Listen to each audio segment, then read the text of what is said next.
Poštovani vijećnici, poštovani predstavnici medija, pročelnici, gradonačelniče sa svojim zamjenicima, sve vas skupa pozdravljam na početku. Moje prvo pitanje, odnosno primjedba, odnosi se na rad PAUK službe. Nekoliko ljudi mi se obratilo s ovim problemom, a s njim sam se susreo i sam osobno nekoliko puta.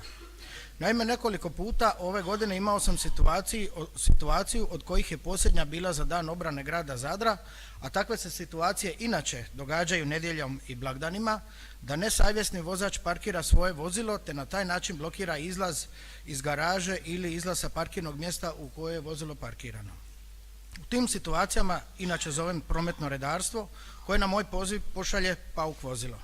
Međutim, blagdanima prometno redarstvo ne radi, pa onda zovem PAUK službu gdje mi se na telefon javlja zaštitar koji kaže kako nikog nema na poslu. Tada već očajan polako zovem policiju koja također kaže da mi ne može pomoći. Posljednji put, odnosno za Dan obrane, sam dobio na telefon prometno redarstvo, ali su mi rekli da su oni taj dan u službi prvenstveno oko organizacije dolaska premijera i da mi oni ne mogu pomoći. Sad vi zamislite kako se osjeća građanin ili recimo turist ili bilo tko drugi tko mora izaći iz garaže ili sa parkirnog mjesta, a na primjer leti u Australiju i tom prilikom mora presjesti minimalno 2 leta.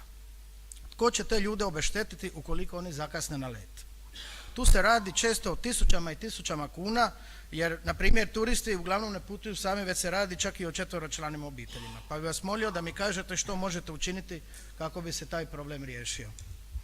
Drugo pitanje se odnosi na zelene površine u našem gradu, a vjerujem da se svi slažemo kako u našem gradu fali zelenih površina, a najviše parkova u kojima bi građani provodili svoje slobodno vrijeme. Nažalost, u većini gradskih četvrti nema apsolutno nikakvih zelenih površina, grad nam se pretvara u betonsku džunglu, a što nije ni čudno kad uzmemo u obzir da nam privatni investitori istovremeno crtaju prostorne planove, što je po meni apsolutno kontradiktorno. Onaj tko crta prostorni plan, gradonačelnik grada i na kraju gradsko vijeće koje glasa o tom prostornom planu moraju štititi i zastupati javni interes građana ispred privatnog. Kako vidimo, grad nerijetko rasprodaje svoje terene privatnim investitorima i bojim se da ne vidim neku gradsku zelenu budućnost. Posljednje 2 izgrađene stambeno-poslovne zgrade u našem gradu bodu u oči i odskaču od svih okolnih zgrada, pa tako zgrada na prostoru bivše tvornice kruha izgleda kao da se neki veliki kruzer privezao na cestu, a zgrada na Lipotici izgleda kao ogromna kutija šibica. Naravno, zelenila nigdje u blizini, a onih par stabala koji će se posaditi tu su čisto radi forme. Moje pitanje glasi, koliko i da li uopće imate u planu građanima dati na javno korištenje neke nove zelene površine veće od 100 kvadratnih metara do kraja vašeg mandata? Hvala. Pročelnik Dujela.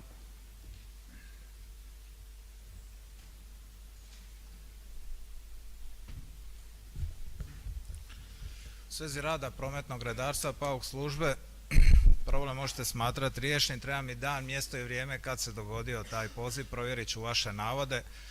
Prometno redarstvo kad je u službi ureduje na svaki poziv i odgovorit će svakom izazovu i svakom pozivu. I PAUK vozilo će doći na teren. Kad prometno redarstvo ne radi, onda je to zadatak policije. A osigurat ćemo da PAUK vozilo za interventne situacije uvijek bude na dispoziciji. Što se tiče zelenih površina, vi ste vijećnik nekih pola godine, jel tako? Znači unatrag, evo već 2 godine mandata, baš na inicijativu komunalnog odjela se prionilo sadnji drvoreda gotovih formiranih stabala. Tako da možemo svjedočiti istim i u ulici Zrinsko-Frankopanskom, i u Petrčanima, i u Uvali Bregdeti, i u gore između Interšpara i Merkado Blajburških žrtava.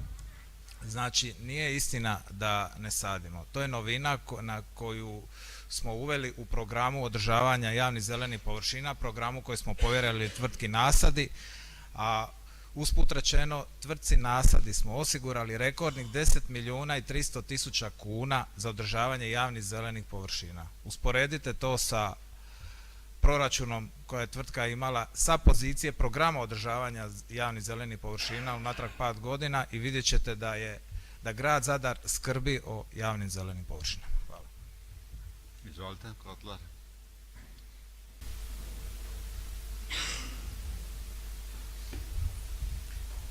Očito se nismo dobro razumjeli, ja podržavam i pohvaljujem to što se sad stabla, međutim ja sam mislio na javne površine, na zelene površine tipa parkovi koje bi građani koristili.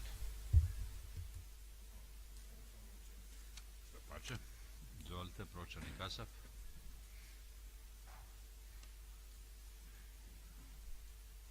Dobro jutro svima, lijep pozdrav.